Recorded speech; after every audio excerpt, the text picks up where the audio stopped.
जुले नमस्कार, वनक्कम और सलाम।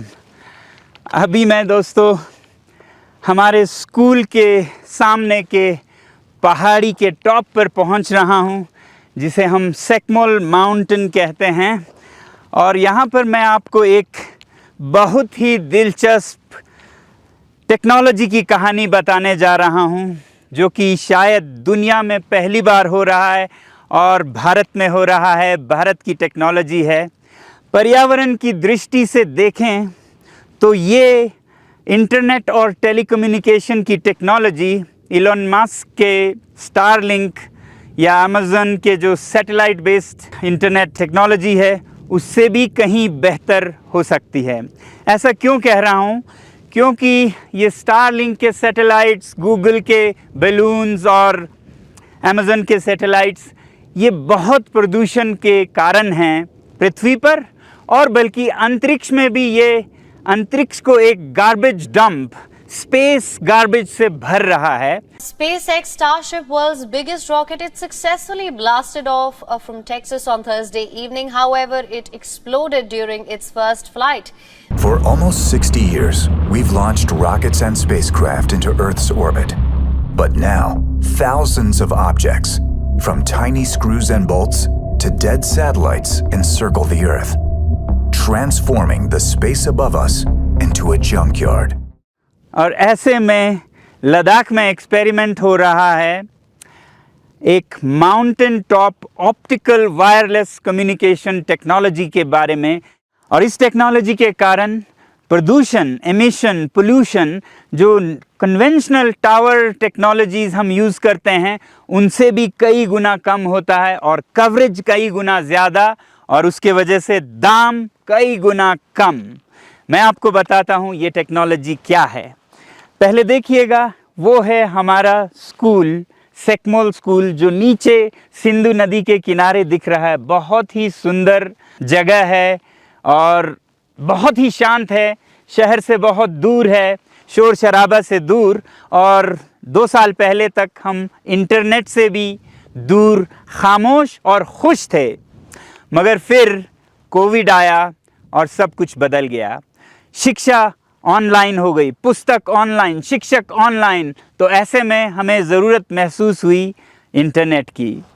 मगर एक बहुत बड़ी समस्या थी इसके लिए, और वो समस्या थी ये पहाड़ जिसके ऊपर अभी मैं खड़ा हूँ।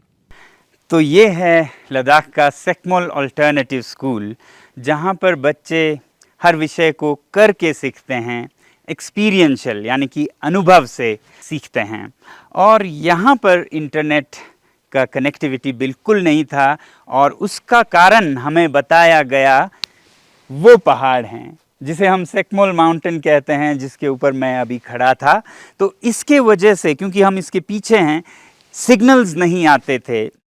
और दूसरी तरफ हमने ये देखा कि जहाँ कनेक्टिविटी है वहाँ भी ये टावर्स ला के खड़े कर रहे थे। मुझे समझ आया कि ये इन द बॉक्स थिंकिंग है, क्योंकि दिल्ली, पंजाब, लखनऊ के प्लेन्स में सिग्नल्स दूर तक जाने के लिए ऊंचाई चाहिए, इसलिए मेटल के टावर्स बनाए गए।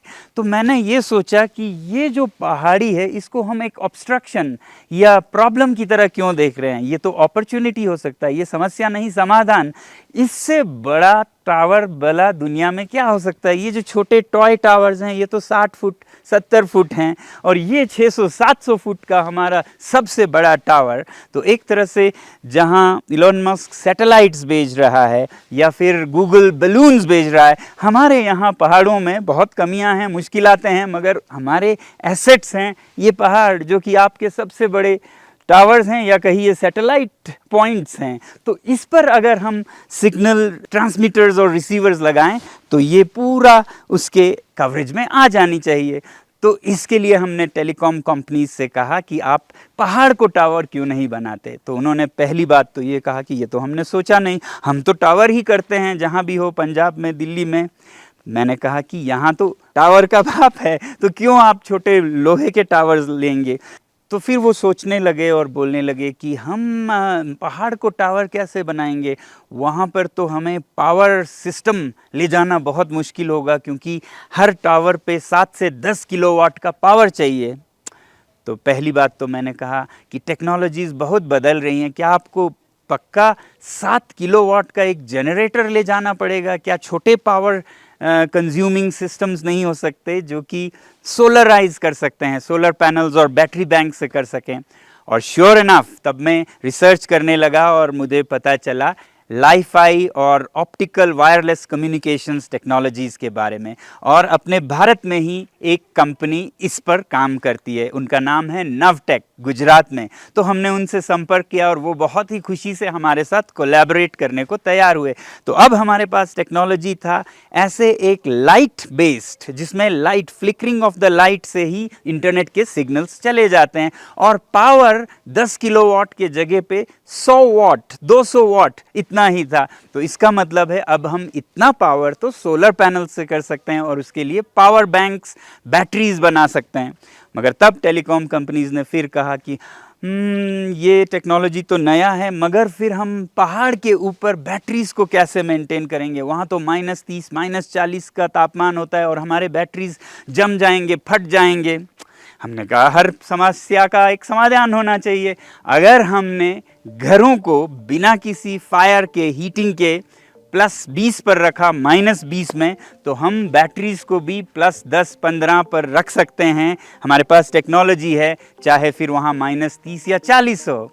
और हम लग गए हिमालयन इंस्टीट्यूट ऑफ अल्टरनेटिव्स, जो एक रिसर्च सेंटर है, एक अल्टरनेटिव यूनिवर्सिटी है, वहाँ पर मैं और मेरे साथी लग गए बैटरीज का ऐसा एक घर, बैटरी हाउस, जिसके अंदर सोलर हीटेड कैबिन हो और जिसमें +10 से 15 के बीच रहे, चाहे जितना भी बाहर का तापमान हो। और उसको हमने 1 महीने में डिज़ाइन किया और तैयार किया और फिर चल पड़ा हमारा काफिला पहाड़ की तरफ।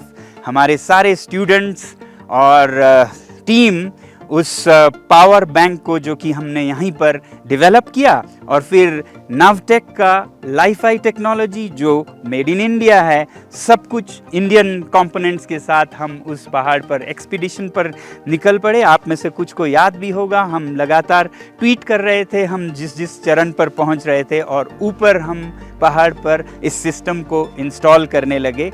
और फिर फरवरी यानी कि सर्दियों के कड़कती ठंड में, जहां तापमान -15 -25 तक होता है, पहाड़ी के ऊपर हमारे साथियों ने लेज़र का टेस्ट किया ताकि ये जो लेज़र बीम्स हैं जिसमें कि इंटरनेट की सिग्नल्स छुपी हैं, वो टावर से ट्रांसमिट हो और माउंटेन टॉप पर रिसीवर में रिसीव हो ये लाइट सिग्नल्स, और फिर वहाँ जो ट्रांसमीटर है वो स्कूल तक ट्रांसमिट करे और स्कूल के रूफटॉप पर जो रिसीवर्स है उसमें आए। इस सारे जद्दोजहद के बाद जब सिग्नल आई तो इंटेंसिटी ये था, जो कि लद्दाख में सबसे पावरफुल इंटरनेट सिग्नल है अब तक का।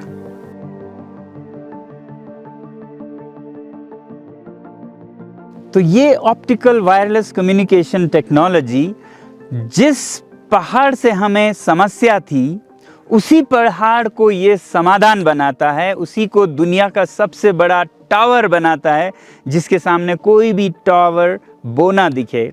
वहाँ दूर हाईवे पर कोई 3.5 किलोमीटर दूर जियो का टावर है, नॉर्मल टावर है, जिससे कि ये रिसीवर सिग्नल लेता है लेज़र बीम, लेज़र की किरणों के रूप में, और ये ऑप्टिकल सिग्नल रिसीवर है। और उसके बाद इस पहाड़ी को टावर की तरह ट्रीट करते हुए ये ट्रांसमीटर उसी तरह से लेज़र के द्वारा सिग्नल्स को ट्रांसमिट करता है वो दूर सेकमल स्कूल पर। वहाँ छत पर ऐसा ही एक यूनिट है जो कि रिसीवर है, वो इस सिग्नल को लेता है। यानी कि लेज़र के बीम्स के फ्लिकरिंग लाइट से, लाइट के ऑफ ऑन होने के इस प्रक्रिया को वो 0 और 1 में लेता है, जो कि डिजिटल टेक्नोलॉजी की नींव है, फाउंडेशन है। और इसमें इंफॉर्मेशन जाता है कनेक्टिविटी का, जिससे कि आपको मेरे ये तस्वीरें पहुंच रही होंगी, मेरी आवाज़ पहुंच रही होगी।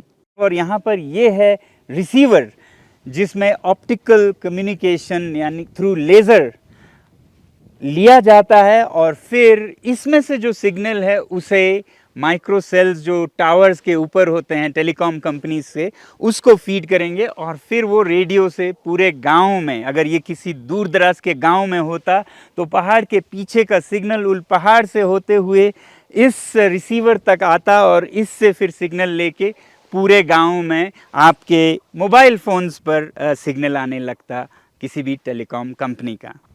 ये एक बहुत ही सस्ता और असरदार तरीका है दूर दराज के गांव को भी 5G या हाई बैंडविड्थ इंटरनेट से जोड़ने का, क्योंकि ये जो आप देख रहे हैं पहाड़ से हाईवे से सिग्नल लिया, इस पे नॉर्मली ज़मीन को खोद कर इसमें से ऑप्टिकल फाइबर के केबल्स लगते जो कि करोड़ों का खर्चा होता, मगर अब ये सीधा हवा से लेज़र बीम के ज़रिए माउंटेन टॉप यूनिट पर जा रहा है और वहाँ से भी बिना ऑप्टिकल फाइबर के यहाँ पर आ जाता है और फिर यहाँ से गांव में विसर्जित किया जाता है सिग्नल को। तो पहाड़ से पहाड़ होते हुए पूरे पहाड़ी इलाकों में बिना डिगिंग के, ये जो digging and fibre cable laying है ये पहाड़ों में बहुत ही महंगा होता है प्लेन से भी, तो ये सब अवॉइड किया जा सकता है।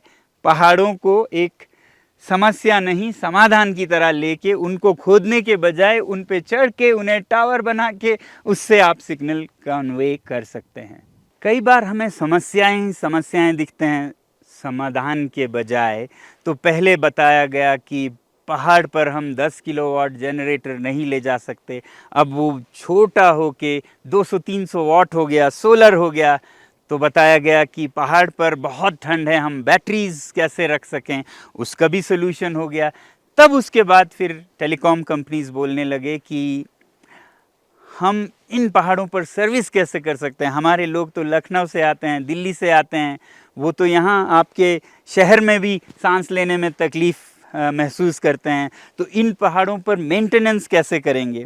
तो हमने कहा क्यों ना हम यहीं लद्दाख के जो शेपर्ड्स हैं जो कि बकरियों के साथ पहाड़ों पे ऐसे दौड़ते हैं जैसे कि मैदान हो, तो उनको हम क्यों ना एक फोर्स बनाएं इंजीनियर्स का ट्रेनिंग देकर, जिससे कि वो ऐसे बेयरफुट हैंड्स ऑन इंजीनियर्स बने जो पहाड़ों के ऊपर भी मेंटेनेंस कर सके।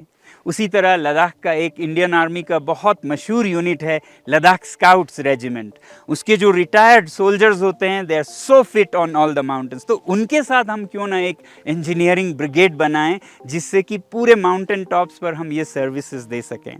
तो फिर शुरू हुआ एक नए कंपनी के आइडिया का जिसे हम अब स्थापित कर रहे हैं, नवटेक टेक्नोलॉजीज़ और हिमालयन इंस्टीट्यूट ऑफ अल्टरनेटिव्स, एक ऐसा कंपनी का वर्टिकल जो लद्दाख जैसे इलाकों में इंटरनेट सर्विसेज बहुत ही सस्ते दामों पर, क्योंकि इसमें ना खुदाई है ना केबल है, सिर्फ ऐसे ऑप्टिकल किरणों का लेन देन है, तो इस तरह से एक ऐसा कंपनी स्थापित हो सकता है जो कि ऐसे सर्विसेज दें पहाड़ी इलाकों को, और ये फिर अपने सर्विसेज टेलीकॉम कंपनीज को दे सकते हैं। जैसे BSNL को ज़रूरत हो तो बैक एंड में ये सप्लाई, ये सर्विसेज ये कंपनी दे। जहाँ जहाँ पहाड़ी इलाके हों वहाँ खासकर ये बहुत ही कामयाब हो सकते हैं। वो फिर चाहे नेपाल के पहाड़ों में हो, पाकिस्तान के पहाड़ों में, अफ़गानिस्तान में हो, या दुनिया के किसी भी पहाड़ों में, आपको अब पहाड़ आपके प्रॉब्लम्स नहीं अपॉर्चुनिटीज़ बन जाते हैं। लगभग 1.5 साल टेस्ट करने के बाद हमें लगता है कि ये एक वायबल सोल्यूशन हो सकता है अगर इसे हम आउट ऑफ बॉक्स वेज में करें, और फिर ये कंपनी पूरे पहाड़ी इलाकों में इंटरनेट की सर्विसेज दूर से दूर, गरीब से गरीब लोगों तक भी 5G की सेवाएं पहुंचा सकता है। ये एक दुनिया को भारत का देन हो सकता है, mountain top optical wireless communication technology.